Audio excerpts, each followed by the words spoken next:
tal? Bienvenidos, muy bienvenidos. Llegó el momento del resumen en este día aquí en la Cámara de Diputados. El momento de repasar los principales temas. Vamos.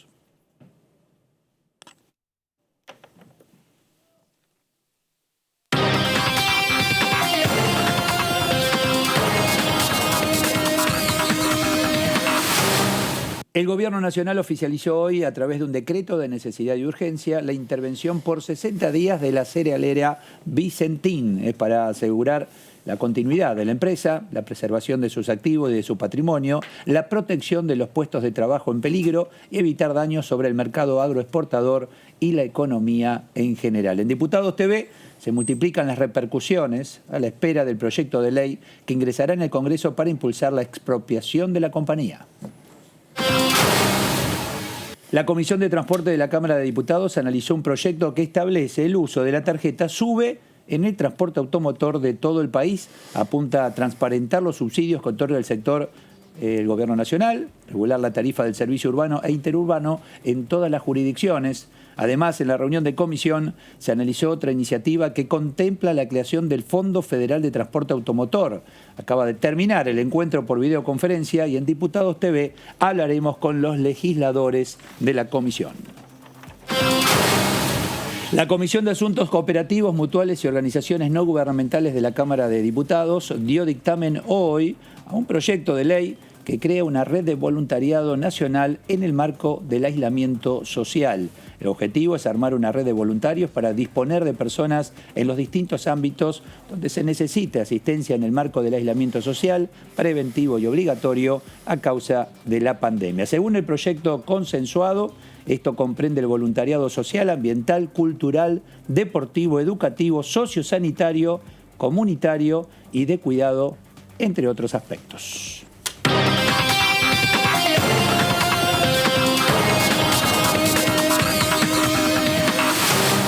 Bueno, Claudio, bienvenido. Muchísimas bienvenido, gracias. Claudio. Un placer. Hola, Leo. Gracias, Eduardo. ¿Qué tal? Buen día. ¿Cómo andan, muchachos? Bueno, muy bien.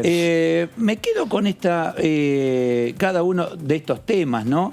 Pero el tema pilar de las últimas horas, creo que y es lo que charlábamos previo a comenzar el programa, el tema Vicentín, ¿no? Exactamente. Vicentín. Así es. Qué bárbaro. Por supuesto que vas a tener posiciones encontradas, por supuesto que vas a tener aquellos que digan, muy bien, los empleados están ahora más tranquilos, los productores van a cobrar, y otros que dicen, sonamos, vamos camino a Venezuela, vamos camino a Cuba. ¿Cómo lo ves vos, Leo?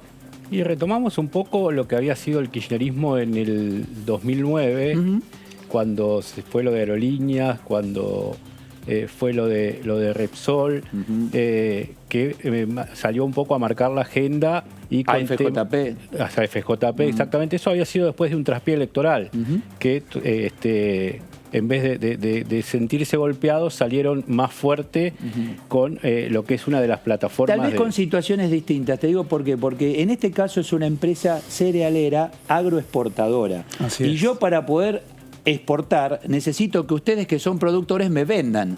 Si ustedes mañana no me venden porque yo ahora tengo que ver con el Estado Nacional, es posible que no tenga mucho sentido la compañía. Exactamente, así es. Pero digamos que desde la semana pasada nos empezamos a encontrar con las primeras discusiones económicas y políticas de la pospandemia.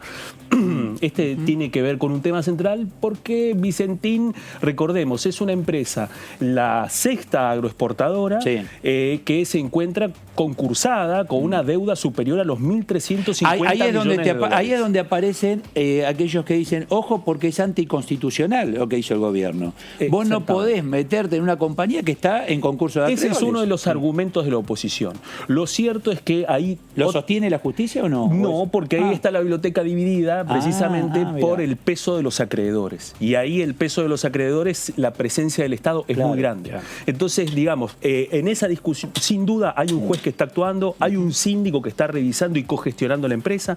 No es una empresa cualquiera, es un conglomerado de empresas, o sea que incluso para la discusión económica del país podríamos decir que es una empresa estratégica, que además tiene por lo menos 10 firmas asociadas. Sí, pero ojo, porque acá se habla de intervención, expropiación, es proyecto de ley, o sea que en principio, ahora, intervención de este conglomerado de empresas.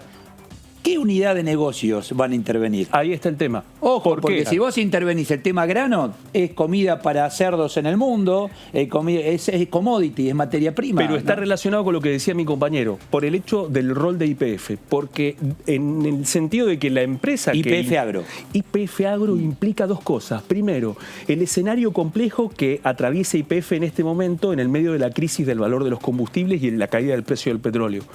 Pero por otra parte, el rol de YPF Agro implica posiblemente una reconfiguración de esa parte dedicada al agro de la gran empresa petrolera nacional que tenga que ver una vinculación directa con Vicentín. ¿Qué sucede? El decreto plantea una cuestión que es una intervención por 60 días. Falta ver cuál va a ser ese plan de negocios y falta ver además cuál va a ser el rol que va a tener YPF Agro en ese escenario. ¿Por qué? Perdón. Porque además nos encontramos con dos cosas. Primero, la mesa de enlace, que digamos es el principal vocero del agro. El momento que se conoció la noticia, la mesa de enlace, ¿dónde estaba? Estaba reunido con Pese en el Banco Central. Es que ahí eso nos aporta un dato importante de contexto, porque la mesa de enlace no tiene una posición unánime en contra de esta discusión y nos vamos a encontrar con el correr del acercamiento de la pospandemia, si eso existe, que posiblemente una parte de los industriales y una parte de los empresarios se empiecen a plantear a favor y en contra de la intervención del Estado para salvar empresas en crisis. Bueno, es discutible. Apasionante. Yo te escucho, pero es discutible. Bueno, vamos a volver en un ratito sobre este tema porque también se habla, a ver, YPF Agro, muy bien, dame combustible, puede decir la nueva Vicentín, yo te pago con granos. Y ahí, pero ya lo vamos a charlar en un minutito.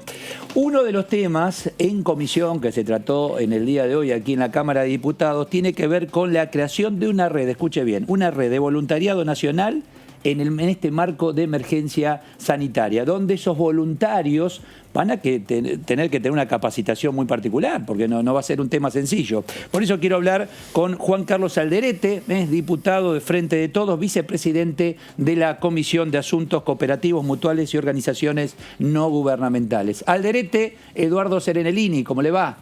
¿Qué dice? ¿Cómo le va? Muy buenas noches. ¿Qué dice, Alderete? Tanto tiempo. ¿Cómo anda? Bien. ¿Cómo le va? Bien. Hace muchos años que lo conocemos. Sí, señor, la verdad que sí, y siempre trabajando, y recién leía y un poco la síntesis de lo que se trabajó hoy en comisión.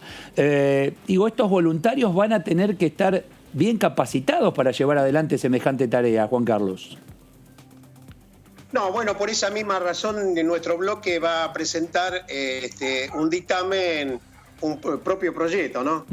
Porque entendemos que la ley actual es muy buena, es muy avanzada y está en ejecución. Lo que habría que buscar qué reformas podemos hacer para avanzar más adelante, porque no vamos a estar de acuerdo nunca nosotros con el voluntariado que propone la diputada que ha presentado el proyecto, de que el voluntariado sea que cuando, por ejemplo, los trabajadores de la educación hacen una huelga, va al voluntariado. No voy a aceptar tampoco que cuando el profesor de inglés de uno de mis hijos y pongan un voluntario que sepa inglés y nada más, que no sea profesor, ¿no? Y previo a esa instancia, digo, hoy en la necesidad, ante la pandemia, ante esta necesidad en medio de todo lo que demanda cada uno de los ciudadanos, ahí van a estar en acción, es otro tema ahí, ¿no? Nosotros ya venimos en acción hace muchos años. Sí. Y apenas comenzó la pandemia, apenas comenzó la cuarentena, comenzamos a trabajar, inclusive porque hay un grupo muy grande en todo el país, nuestra organización y otras organizaciones que han hecho cursos sanitarios, promotoras de salud, llamadas promotoras de salud, algunos le llaman agentes de salud, también tenemos promotoras de violencia de género, voluntariado, que vienen trabajando hace mucho tiempo, ¿no? Sí. Bueno, ahí estamos hablando con Juan Carlos Alderete, diputado de Frente de Todos. Claro, según plantea, ya están trabajando. Exactamente. En relación. ¿Ya esto es en todo el país? Esta es que es una de las grandes discusiones que repercutió en la comisión hoy. Ahí lo tenemos nuevamente, ahí está Alderete, nuevamente lo tenemos en línea. Sí, Claudio. ¿Cómo le va, Juan Carlos? ¿Cómo le va? Claudio Mardones lo saluda desde el piso. Diputado, quería hacerle una consulta. Estuve viendo un poco cómo fue el desarrollo de la comisión. Es cierto lo que usted dice, las cooperativas y muchas ONGs también intervienen muchísimo como agentes promotores de salud. La gran pregunta en este escenario es quién va a poder costear ese voluntariado, y en un escenario en donde además la mayoría de las cooperativas que están vinculadas a afrontar la pandemia tienen graves problemas de financiamiento, y hay una discusión respecto a cuál va a ser el aporte que va a hacer el Estado para poder apoyar una ofensiva de voluntariado mucho más activa. Quería pedirle un poco un escenario respecto a sus críticas sobre este tema. No, por supuesto de que nosotros cuando hablamos de voluntariado es voluntariado. Lo hace por voluntad, no decimos que realmente el voluntario es voluntario y no es un asistencialista, sino que es el mismo voluntario que en muchos lugares trabaja para sus propios vecinos, que viven en iguales condiciones que su propio vecino que lo está asistiendo, ¿no? Que está colaborando. Ahora lleva adelante una tarea, dispone de tiempo y en el mientras tanto también tiene que atender sus asuntos. ¿Voluntarios con algún determinado horario o en forma libre? ¿Eso se pacta con la persona a ayudar? No, en la ley actual, nosotros, por ejemplo, el voluntariado que hay de promotores de salud o agentes sanitarios, sí, han sido dictados los cursos por profesionales de la salud, por médicos, por enfermeras profesionales, cursos que han durado 8 meses, 7 meses. Ese es el voluntariado que nosotros entendemos que es voluntario, ¿no? No para suplantar a un trabajador que ya tiene estabilidad. Entiendo. Igual, Alderete, buenas noches. Leonardo Fredes lo saluda.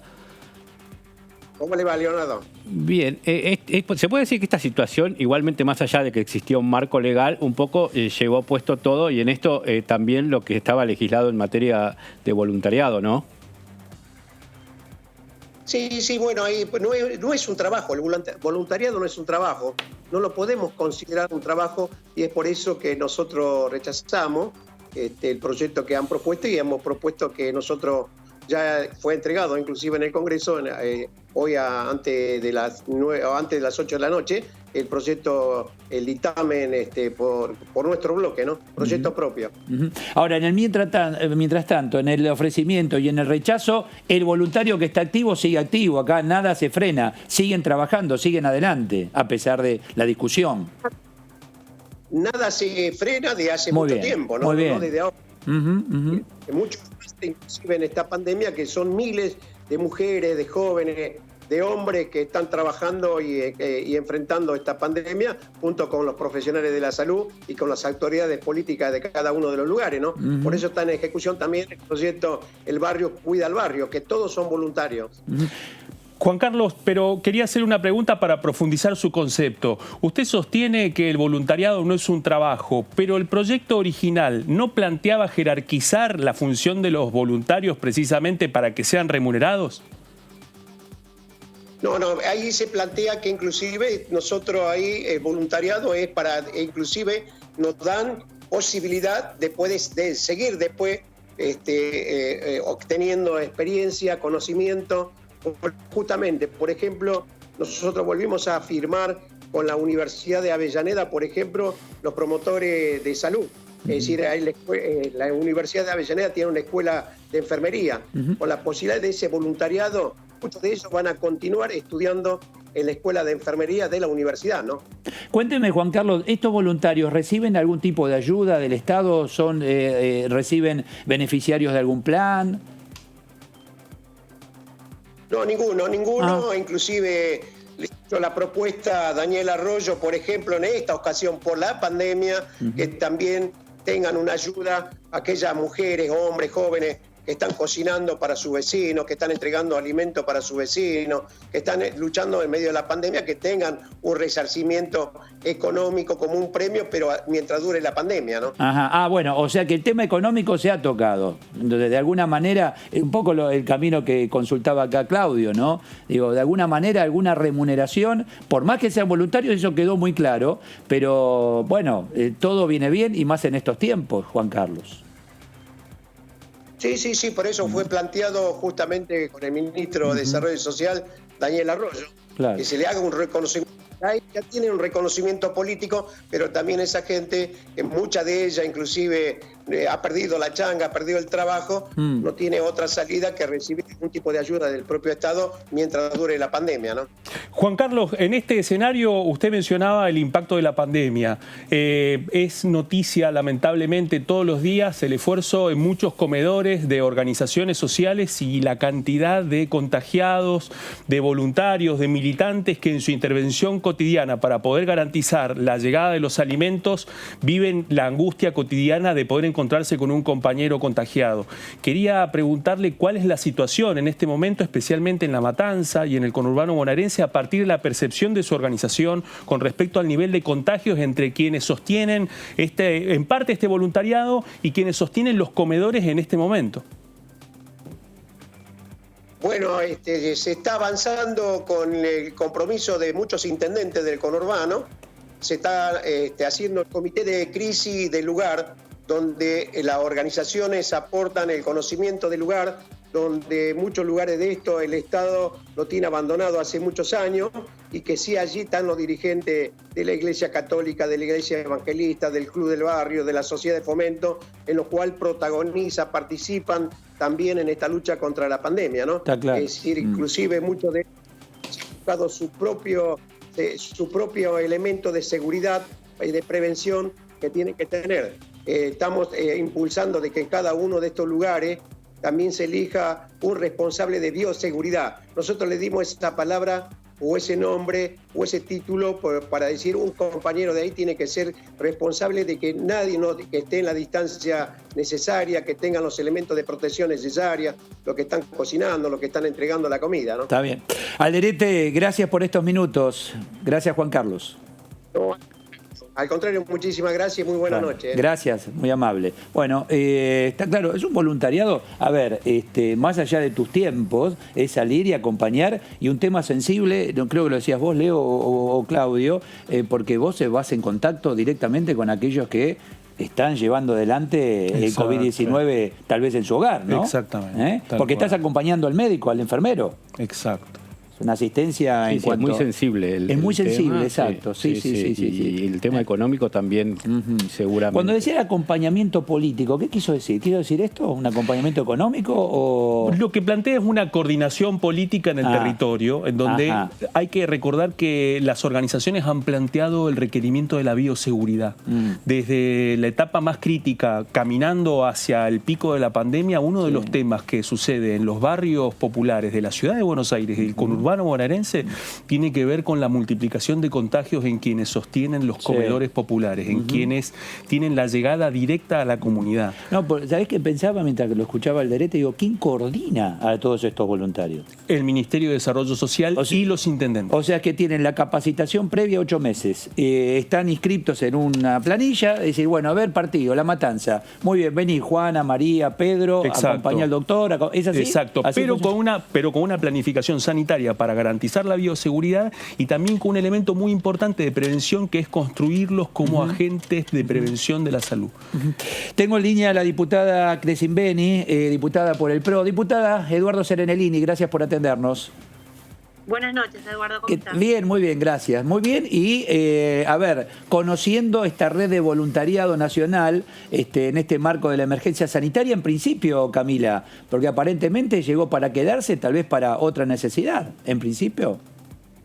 Bueno, a ver, nosotros en realidad esperemos que no sea necesario. Lo que sí estamos contemplando es que en este contexto una red de voluntariado sostiene, y en gran medida ya está sucediendo en todo el país, que alimenta y acompaña gracias a la solidaridad enorme que tenemos los argentinos en general.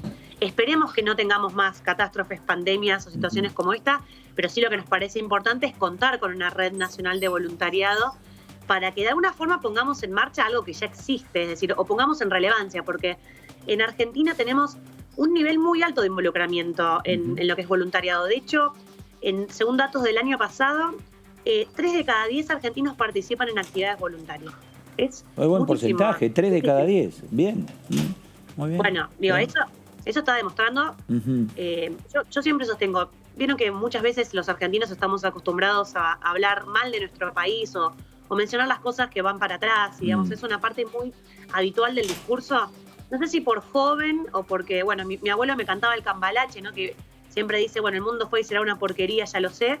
Yo me rebelo un poco contra eso y creo que en definitiva algo que tenemos también muy presente los argentinos es características muy positivas. Una de ellas, para mí, es esta esta actitud de responsabilidad, porque es solidaridad, pero también es responsabilidad. Aquí aparece, Camila, inmediatamente, bueno, voluntario, recién lo hablábamos con el diputado Alderete. ¿Hay dinero de por medio aquí en relación al voluntario? ¿Se lo acompaña, se lo apoya de alguna manera o no? ¿O es totalmente desinteresado?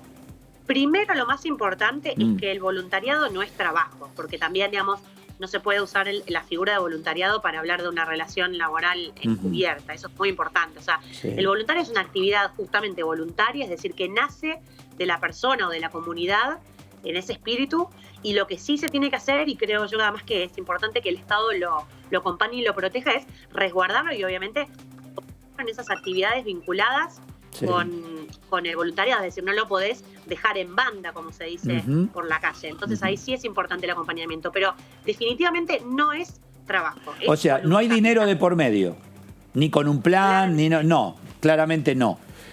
Camila, una pregunta. ¿Cómo le va? Claudio Mardones desde el piso la saluda. Una pregunta.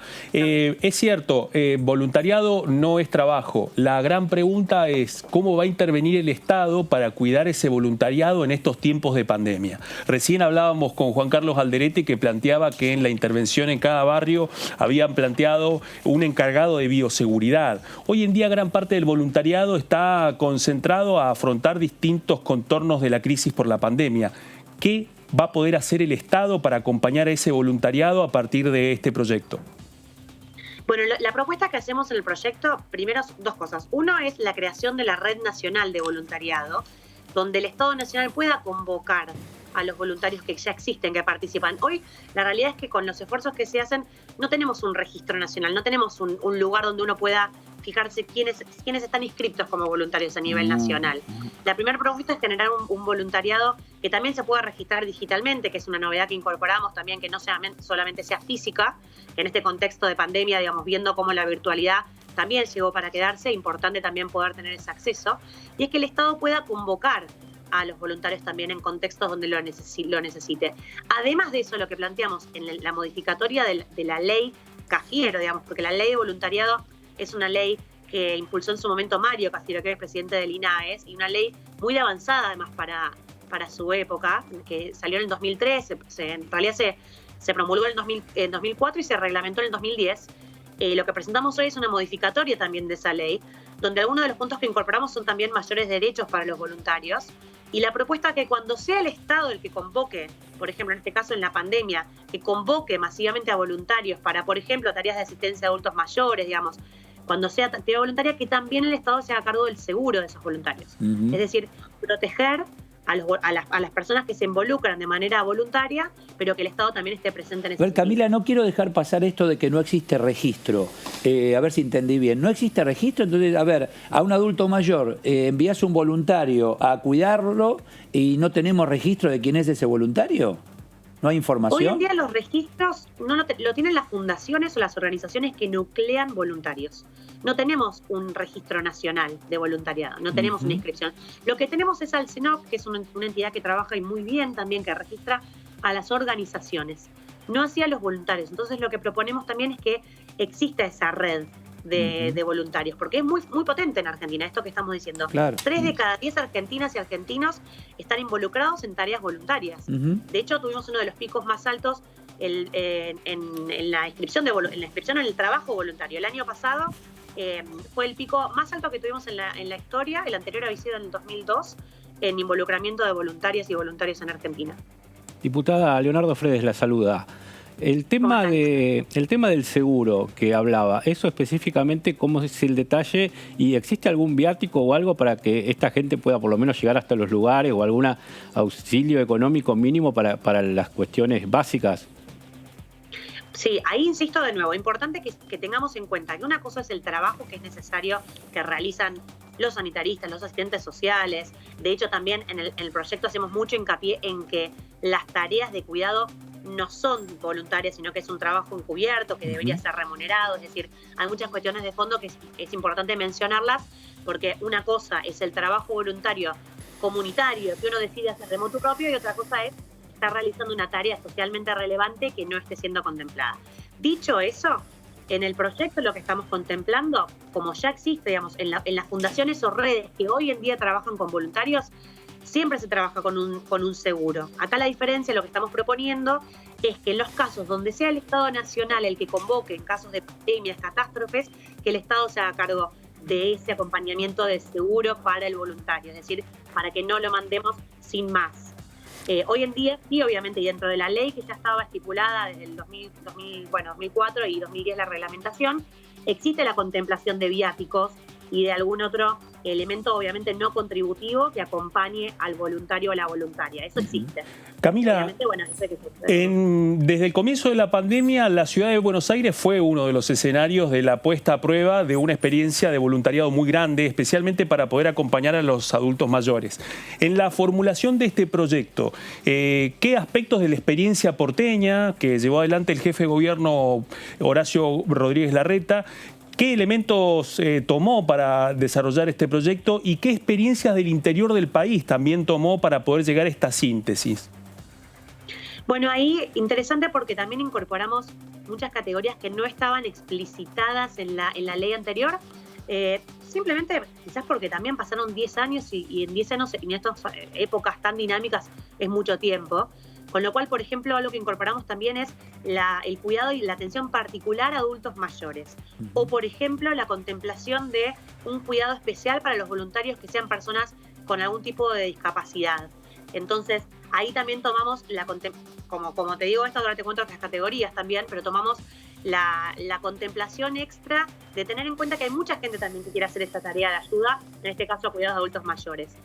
Cuando me preguntabas por el interior del país, también pensaba otro dato del año pasado de una encuesta de Voices, que siempre hace vinculado con el tema del voluntariado, que llamó la atención como en las últimas décadas el mayor voluntariado era en el AMBA, en la Ciudad de Buenos Aires y la provincia de Buenos Aires, y el año pasado el dato de color fue que el mayor aumento se dio en el interior del país, en todo el país. Y como siempre venían liderando los jóvenes, la cantidad de voluntarios inscritos, estamos en un 33% de los voluntarios son jóvenes, el segundo grupo y pisando los talones en 31% son adultos mayores. Muy bien. Entonces ahí también vemos que, digamos, el deseo del acompañamiento, yo lo digo con responsabilidad porque creo que es eso, es no solamente decir es lo que me sobra, sino es lo que yo creo que a la sociedad le corresponde, por el lugar que me tocó a mí vivir y que quiero contribuir. Y por qué no contribuir y devolver. Diputada Crescimbeni, muchísimas gracias. Acá hay 3 jóvenes para colaborar, así que estamos los 3 dispuestos, con mucho gusto, a ser voluntarios. Gracias. Estamos en el voluntariado. Sí, claro, por favor, claro. Por para favor. Algo vamos a aportar. Seguramente. Sí. Muchas gracias. Muchas gracias a ustedes. Hasta luego. Vos sabés que todos, de una u otra forma, somos voluntarios. Yo creo que si vos pensás, a ver qué hice en este último tiempo, todos de alguna manera lo somos. No estás en una base de datos, pero todos de alguna manera somos voluntarios en relación a un prójimo, ¿no? Sí, me parece. Algunos a lo mejor dicen, no, yo, pero de una u otra forma, colaboro con un vecino o con amigos. Coincido con vos porque creo que la pandemia, así como ha desnudado inequidades, también ha puesto de manifiesto un nivel de solidaridad colectiva muy importante. E incluso muchos que desde el anonimato se colabora, que no quieren estar en nada, ni en un listado, nada, simplemente colaboran, y no estoy hablando solamente de dinero. Exactamente. Muchas veces es poner y en el entramado de la ciudad de Buenos Aires pasa en cada edificio, así como nos hemos encontrado en el comienzo de la pandemia con vecinos que le pedían a los trabajadores de la salud que se fueran, también nos encontramos en muchos edificios de la ciudad de Buenos Aires, la gran mayoría, un nivel de solidaridad con sus vecinos más grande que es muy relevante. Los que dicen no me molestes son los menos, los que más llama la atención. Así es. Por eso. Bueno, otro de los temas en este resumen de hoy tiene que ver con la Comisión de Transporte. Y ahí aparece, se entremezcla porque la unificación de la SUBE, la tarjeta para vos poder tomar distintos transportes, y el subsidio, porque acá estamos hablando de dinero, donde ustedes saben bien que el solo pasaje no alcanza para la empresa de transporte. ¿Se discutieron estos temas, Leo?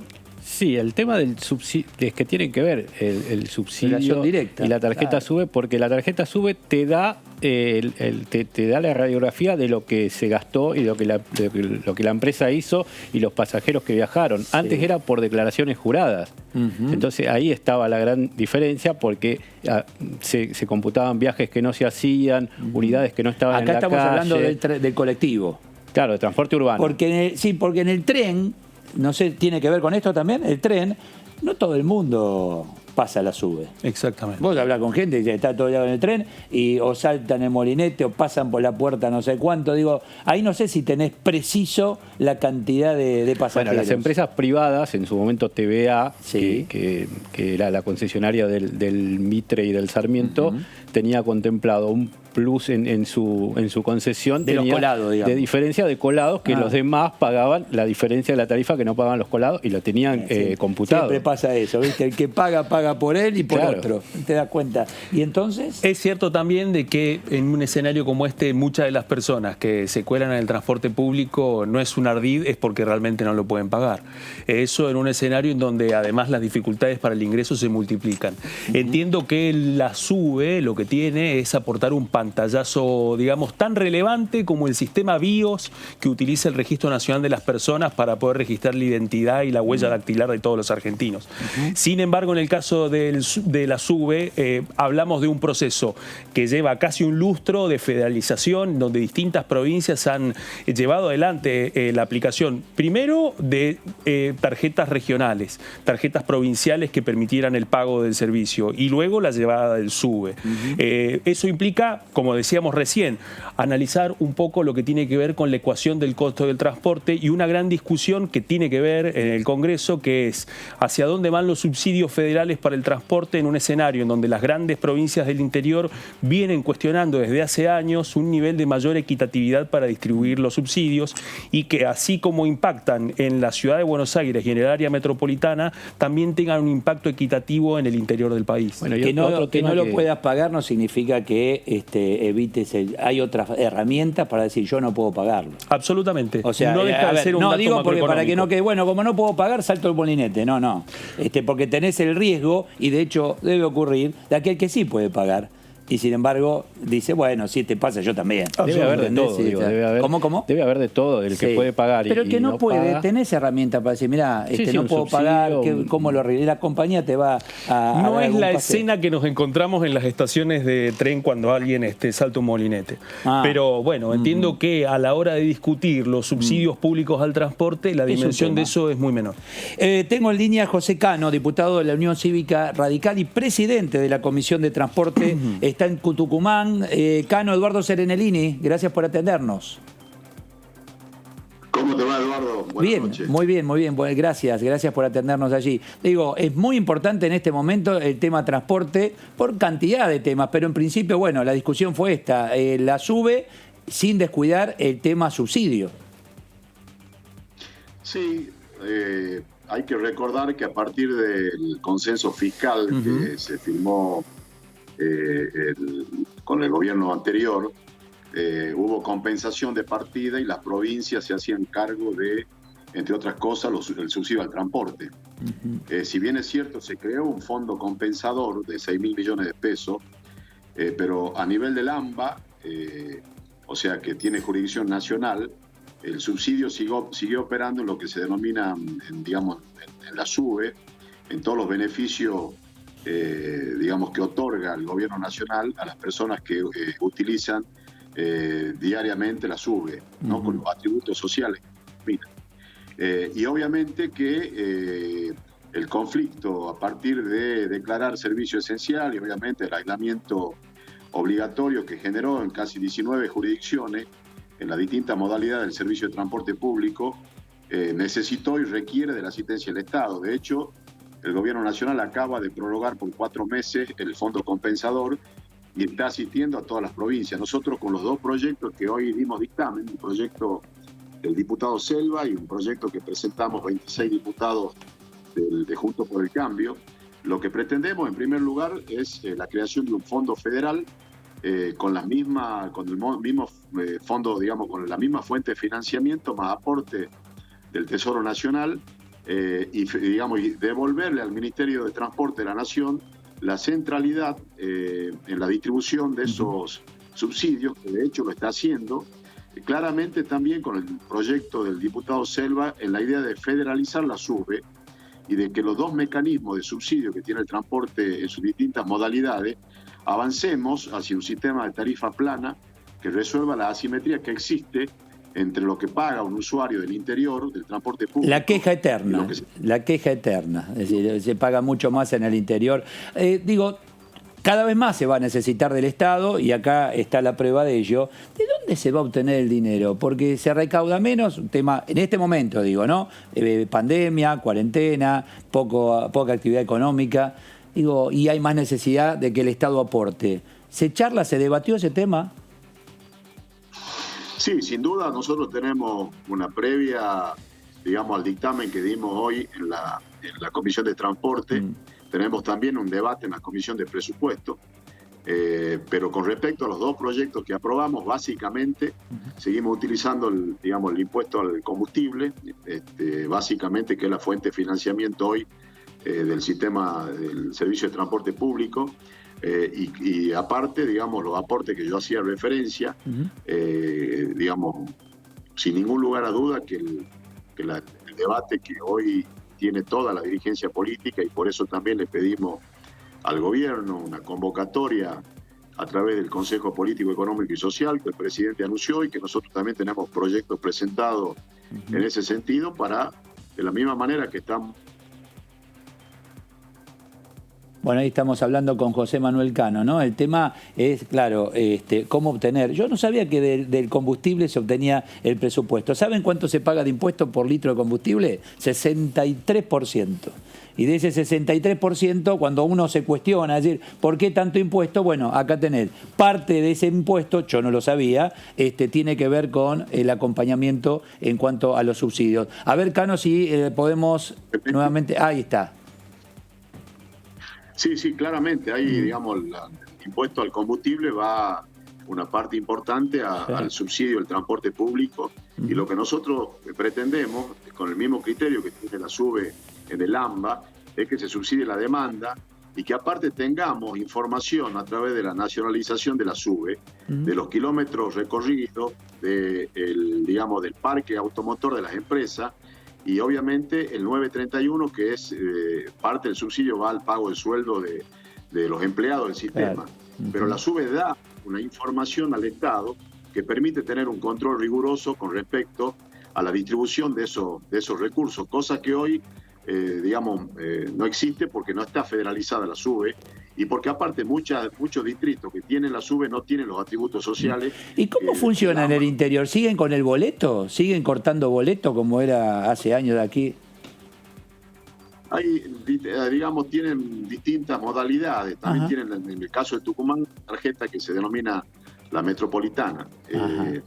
Pero, la información, la centralidad en la información, nosotros creemos y estamos convencidos que la tiene que tener el Ministerio de Transporte de la Nación, al volver a un sistema donde el Ministerio de Transporte va a ser el que va a, recuperar esa fuente de financiamiento para la distribución de estos subsidios, que aparte se lo está haciendo porque se prorrogó por 4 meses, como les decía, el fondo compensador, y el gobierno está asistiendo. Hemos tenido conflictos que todavía persisten en 19 distritos, y la verdad que he recibido llamadas de intendentes, del caso de Rosario, de otros municipios y de varias provincias, donde el conflicto se prolongó durante varios días. Diputado, ¿cómo le va? Claudio Mardones lo saluda acá desde el piso. Es notable la necesidad de poder federalizar la información para, como dice usted, atender a la demanda y subsidiar a la demanda. Lo que sí, en la geografía del boleto del transporte público nos encontramos con tarifas muy diferentes, tanto en el Gran Córdoba, en el Gran Mendoza, en el Gran Tucumán o en el Gran Buenos Aires. Quería preguntarle, luego del debate que tuvieron hoy, ¿cuál va a ser la ecuación y cuáles van a ser los criterios que piensan utilizar precisamente para poder subsidiar la demanda y cómo va a impactar eso en la tarifa del transporte público de aquí en adelante y en medio de la pandemia? La nacionalización de la SUBE debería impactar de manera favorable en la tarifa, porque la asimetría, entre otras cosas, se ve reflejada porque el AMBA tiene los atributos sociales y muchos distritos no lo tienen. Y obviamente los criterios hacia los que nosotros, digamos, apuntamos, digamos que va a ser un tránsito gradual, no va a ser de un día para otro, básicamente tiene que ser con subsidiar la demanda, kilómetros recorridos y el costo del gasoil, digamos. O sea que eso implicaría, especialmente en los grandes conurbanos del interior del país, que se frene el aumento del boleto o que empiece a bajar un poco la tarifa en algunos casos.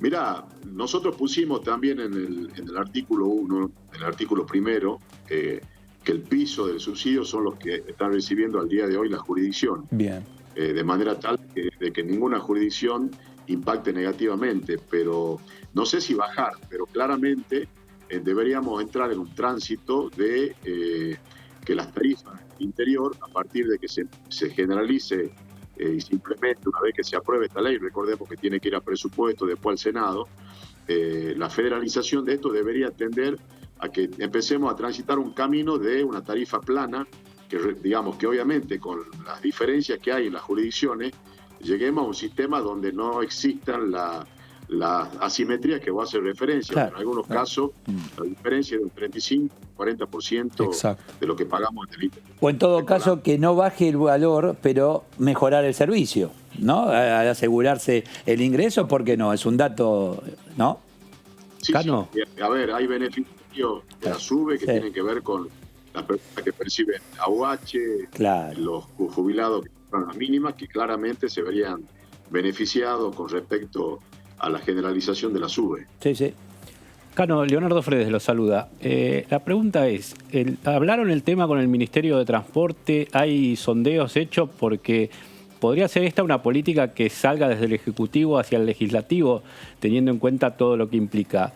Y otro tema es el de las empresas privadas concesionarias en las grandes urbes del interior. En muchos distritos como Bahía Blanca, Zárate, Rosario, se está yendo hacia empresas mixtas, mitad del Estado, mitad privada, justamente por esto de que el subsidio es gran parte de la tarifa, gran parte de la recaudación llega desde el subsidio. ¿Se está pensando en esto también en más distritos? A ver, nosotros venimos, en primer lugar, hoy resaltamos la predisposición del personal del Congreso, que más allá de las circunstancias que han sido públicas, hoy día pudimos sesionar de manera virtual y también coincidimos con el vicepresidente de la Comisión, con Facundo Moyano y con otros diputados, de que necesariamente el debate parlamentario en comisiones a través de esta metodología requiere de grandes consensos. Sería prácticamente imposible llegar a un debate, a comisión, si no hay acuerdo. Y obviamente que nosotros venimos trabajando, y en esto, digamos, lo quiero resaltar, de manera absolutamente articulada con el Ministerio de Transporte de la Nación, con el vicepresidente de la Comisión, con el presidente de la Cámara, que ha puesto absolutamente, digamos, toda la voluntad en la necesidad de discutir temas como los que hoy abordamos en la comisión, y también con los distritos. Hemos consultado al Ministerio, a la Secretaría de Transporte del Gobierno de la Ciudad, de distintas provincias, porque esto requiere, digamos, de grande consenso. Así que, sin ningún lugar a dudas, que no podríamos estar sancionando, dando dictamen a una norma que claramente pone en cabeza del Ministerio de Transporte, como debe ser, digamos, la administración de estos recursos y de la propia, de los fondos de la SUBE, a través de la creación de una empresa estatal. Hay, digamos, distintas variantes en los distritos. Hay muchas provincias donde hay UTE, uniones transitorias de empresas, y la verdad que nosotros lo que creemos es que a partir de atender la coyuntura, que obviamente es la crisis, es la situación donde hay un 85 a un 90% menos de pasajeros del sistema público, los colectivos de larga distancia están fuera del sistema, es decir, no desde que se decretó el aislamiento social. No, es una situación sí, muy difícil. Cano, ya que estamos hablando de empresas, situación difícil, de necesidades, lo saco del tema transporte, ¿Qué me cuenta de Vicentín, del decreto de necesidad de urgencia, la intervención, el futuro paso por el Congreso en el caso de avanzar en la expropiación? Cuénteme.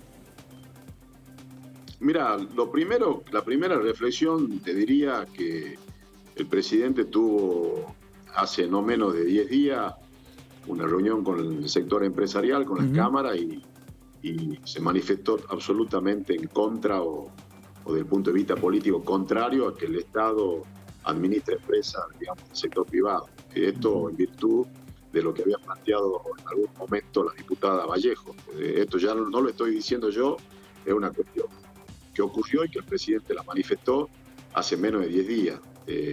Hay un proceso concursal de una empresa que no solamente se dedica a la comercialización de grano, sino que tiene otras actividades, tiene una deuda de 1.500 millones de dólares, de los cuales 300 y un poco más son el Banco Nación, el acreedor. Es decir, ese proceso concursal está en plena ejecución, en manos de la justicia, y nosotros claramente tenemos a priori una opinión no favorable a la forma, a la metodología. ¿Y qué interpreta en cuanto a la soberanía alimentaria?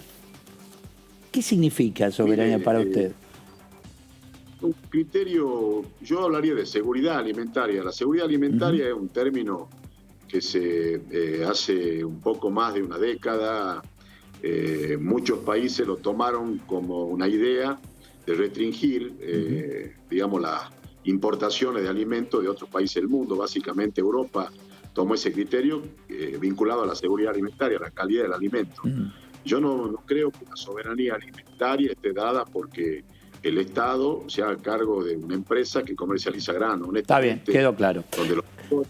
Quedó claro. Cano, gracias por estos minutos. Seguimos con el programa. Muy amable. Muchas gracias. Gracias a ustedes que también están trabajando en circunstancias que han sido públicas ayer en el Congreso con la situación de 2 empleados del Congreso. Le mando un abrazo, muchas gracias, muy amable. Ahí está, desde Tucumán, y todo lo que tiene que ver con, entre otros temas, el tema transporte. Mirá vos, es muy profundo el tema, Totalmente, totalmente. Viste, uno lo toma, bueno, desde acá. Totalmente. Pero es cierto, siempre la queja en el interior, ustedes se quejan que pagan caro el boleto, el pasaje, nosotros pagamos mucho más. Bueno, fue una de las grandes discusiones del gobernador Schiaretti hace 3 años con el presidente Mauricio Macri, y fue una de las grandes discusiones durante el segundo mandato de Cristina Fernández de Kirchner, también de las mismas provincias. Lo cierto es que así como la pandemia impacta duramente, es la primero en impactar en el transporte va a ser uno de los que más se va a demorar en recuperarse si es que hay un escenario de pospandemia. La cantidad de micros que tenés parados hoy. Exactamente. Pero bueno, no se puede circular. El tema de los sueldos de los choferes lleva mucho de lo que es el costo de...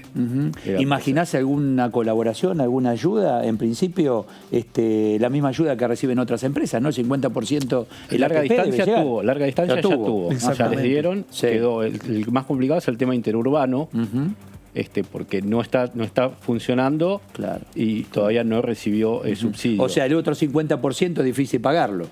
Claro, porque no tenés pasaje. Frazada corta en todas partes, porque, por ejemplo, en el futuro, el transporte urbano va a tener la mitad o quizás 1/3 de la capacidad de transporte precisamente por un tema de bioseguridad. Lo mismo pasa en los trenes urbanos también. En el caso del transporte interurbano, de las líneas de colectivos que recorren las rutas nacionales, ya llevan 80 días sin funcionar. Dentro del marco, pero las combis habilitadas, las empresas de combi, bueno, han quebrado en el conurbano. En la zona sur quebraron varias, de la zona oeste. Quebraron porque es algo simple. 20 combi, no tengo pasajeros, 1 mes, 2 meses, 3 meses. Listo, ya está. Algunas aprovecharon esto de que se obligó a las empresas que volvían a funcionar a que tengan transporte propio, y algunas aprovecharon eso, pero se quejan de que las que están subsidiadas también utilizan esa variante. Entonces dice, nosotros competimos contra las que tienen subsidio. Sí, Entonces sí, van a la sí, empresa sí. y le dice, ¿usted quiere transportar a su personal? Bueno, yo te lo doy por 20 pesos porque tengo el subsidio que Claro. me banca choferes y me banca gasoil. Y la que no tiene subsidio no puede competir. Es un tema de sentarse a dialogar y porque todo el mundo tiene razón, y vos lo muy dijiste, sábana corta, ¿no? Y muy complejo además Sí. para los gremios del transporte, porque además los choferes atraviesan no solamente esta dificultad de ingresos, sino además la preocupación del riesgo de contagio todos los días. Y Claro, eso claro, implica, claro. digamos, una preocupación mucho Sí, mayor. sí. En una escena, digo siempre el contexto internacional, Bogotá en medio de la pandemia subsidia 2/3 de la tarifa del transporte público.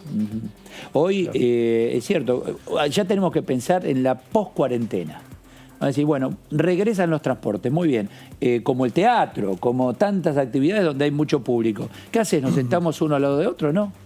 Claro. Entonces, cierra el número, porque si vos tenés 30 butacas, no sé cuántas butacas Exactamente. tienen, 100 butacas, y Tal cual. de acuerdo al transporte, Tal cual. es decir, bueno, no, tenemos que ir al 30%, Exacto. y no me cierran los números. Exactamente. Y una de No las cierra grandes números. discusiones con los especialistas y los epidemiólogos ha sido qué hacer con el transporte público Mirá vos. como uno de los Mirá mayores vos. riesgos de contagio en las grandes ciudades. Sí, sí, sí. Sí. Y otro detalle, que hoy tener las unidades detenidas, no es que están detenidas, te olvidaste, bueno, cuando... No, los tenés que mantener, los tenés que poner en marcha, tenés que, así como haces con el auto particular. Y las Vamos a empresas. saludar a Yelén Espósito, diputada Frente de Todos, vocal de la Comisión de Transporte, está en Río Negro.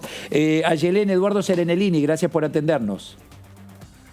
Hola, ¿qué tal? ¿Qué tal? Buenas noches. Buenas noches. Realmente un placer estar con ustedes acá y perdón si se me corta, pero la conexión está... Se ve perfecto, bastante se la mala escucha muy bien, está todo perfecto. Estamos con el tema que tiene que ver con la comisión de hoy y esta discusión, aparentemente todo se focaliza en el tema subsidio a nivel nacional, ¿no? hoy. Sí, dos proyectos que... Bueno, la quemé, viste, dije, se escucha, se ve perfecto y ahí quedó. Pero ya lo vamos a remontar, no hay ningún problema. A ver, a Yelén, a ver. Ahí estamos, ahí está. ¿Hola? Sí, ahí está, perfecto. Yo los sí. escucho. Bueno.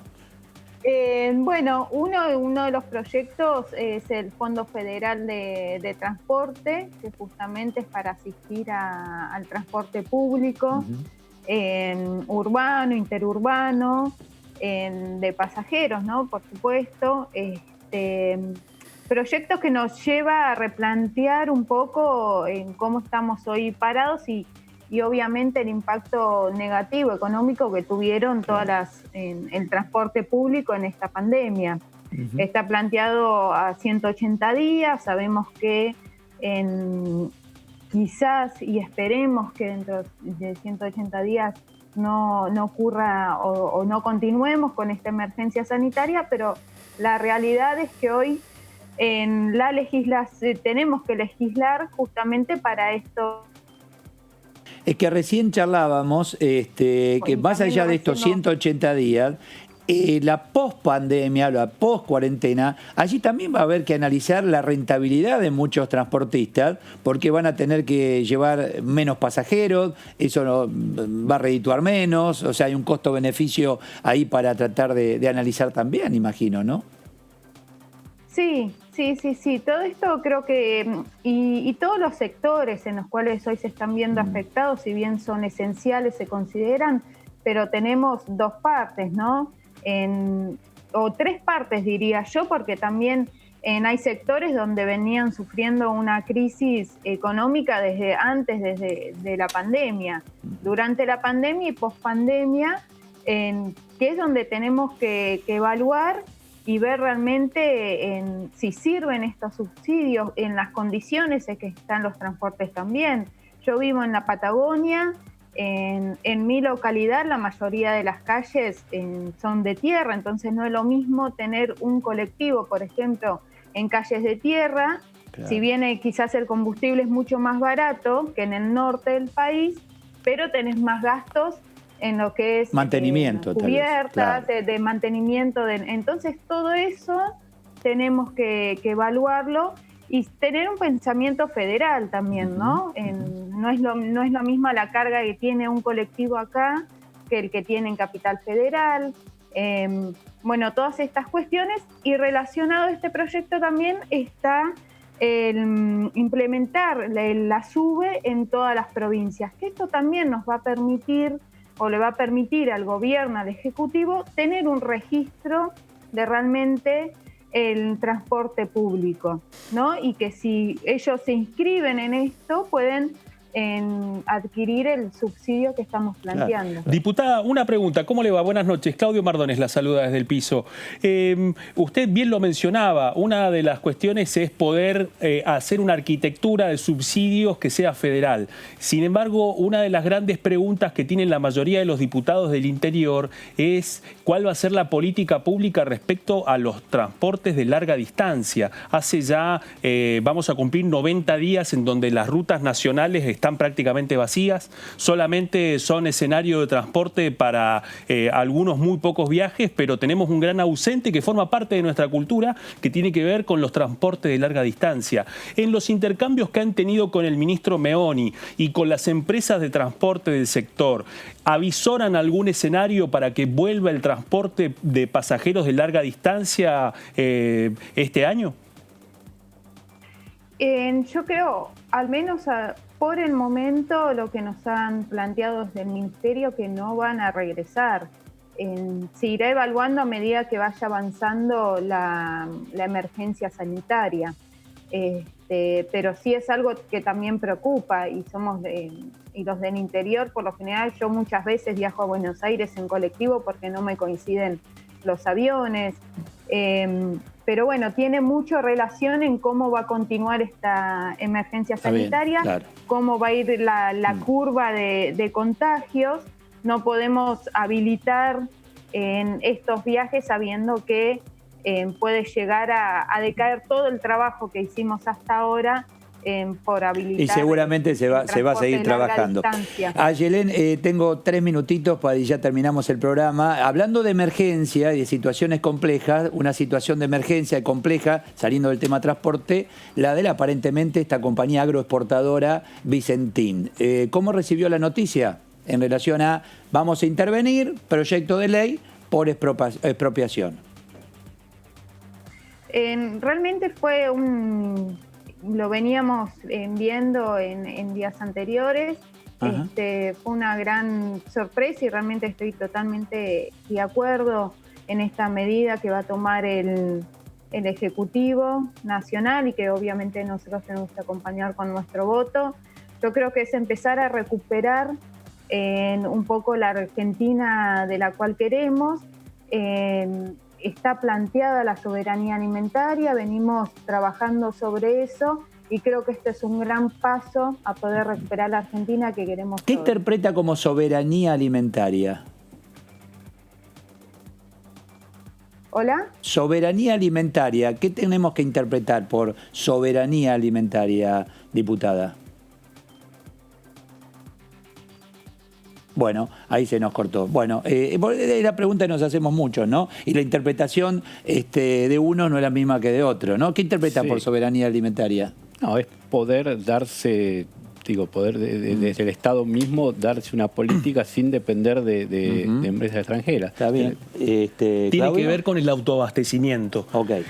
Lo que sí hay que recordar, hoy el exministro Roberto Labaña criticó precisamente ese tema. Dijo que en otros momentos han habido otros proyectos que han hablado de soberanía energética y que no le parece que sea el concepto adecuado para avanzar con esta expropiación transitoria. Sí. Bueno, lo que hablábamos hoy, que con Vicentín no vas a lograr la soberanía alimentaria, solo con Vicentín. Entonces ahí es donde surgen las preguntas, bueno, ¿qué es el primer paso de un proyecto en relación a otras compañías? Por ejemplo. Acordémonos también de lo que mencionábamos hoy al principio, además de aerolíneas, de volverla a ser estatal, de Repsol y YPF, también se creó en ARSA en su momento con demasiada expectativa que después fue bajando y en los hechos, bueno, hubo un cambio de gobierno en el medio y no logró finalmente el objetivo que buscaba. Hay un tema también acá y que seguramente se va a discutir, en principio ya la intervención, el DNU ya está. Sí, hoy, eso ya Así está. es. Ahora, en cuanto a la expropiación, la deuda importante de Vicentín para con el Estado Nacional, ahí está parte del argumento. Ahora, ¿lo va a pagar usted, yo, nosotros, vosotros y Helios? O sea, ¿por qué yo tengo que pagar un error de un privado? Es una pregunta que la van a hacer, Ahí hay una seguramente. ecuación, A ver. sí, ahí hay una ecuación que precisamente tiene que ver con una de las empresas agroexportadoras que tienen acceso a las divisas, o sea, al mercado de divisas. En un escenario muy complejo en donde la economía atraviesa un super cepo desde el año pasado, en donde las dificultades del mercado para poder acceder a divisas es muy importante. Paradójicamente, Vicentín es una de las más competitivas, afronta una deuda inédita y precisamente ese es el vericueto que le habría permitido al Estado poder avanzar en esta experiencia. Vericueto, linda palabra, vericueto. Gracias, Claudio. A ustedes. Chau, Leo. Muchas gracias. Gracias a todos. Hasta la próxima.